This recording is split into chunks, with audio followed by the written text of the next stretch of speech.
Ал бір мұсылман, мысалы айтайық, пайғамбарымыздан кейін бір мұсылманның өзіне келейік біз. Пайғамбардың құны енді өте үлкен ол. Бір мұсылманның құны қандай десеңіз, пайғамбарымыз саллаллаху алейхи айтады. Уәлләзи нәфси биядихи. Жаным өзінің иелігінде болған Алламен ант етемін дейді. Лазавалу дуния ахуану аля Аллахи мин қотлер роджулил муслими би ғойри хаққин дейді. Бір мұсылманды өлтіргенге қарағанда, қараңыздар, бір мұсылманды өлтіргенге қарағанда, мына дүниенің жойылып кеткені артық дейді Аллаға. Көрдіңіз ба? Бір мұсылман, бәлкім ол күнәсі бар шығар, бірақ ол тәубе жасайды, бірақ ол Құдайды мойындаған, Алла тағаланы маңдайымен мойындаған ол.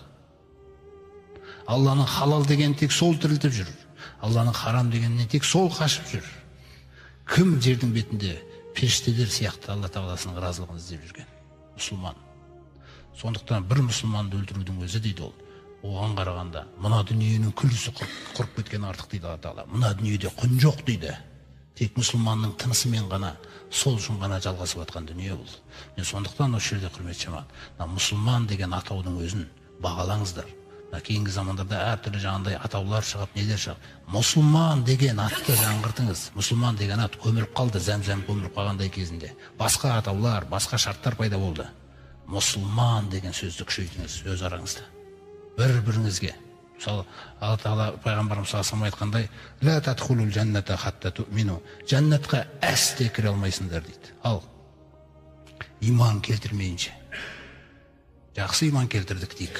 Алланың қалауымен, разылығымен, кеңшілігімен. Сонда айтады, «Валя туъмину хатта тахаббу». Иман келтіре алмайсыңдар дейді.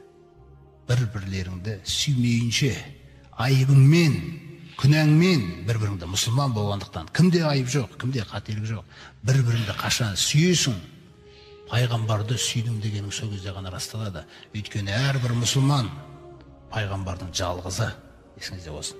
Жалғызым деп қарайды саған. Сол үшін оған шапағат берілген. Сол үшін түнгі тахаджуд үзілмеген осы мұсылман, тозаққа кетіп баратқан мұсылманды құтқару үшін.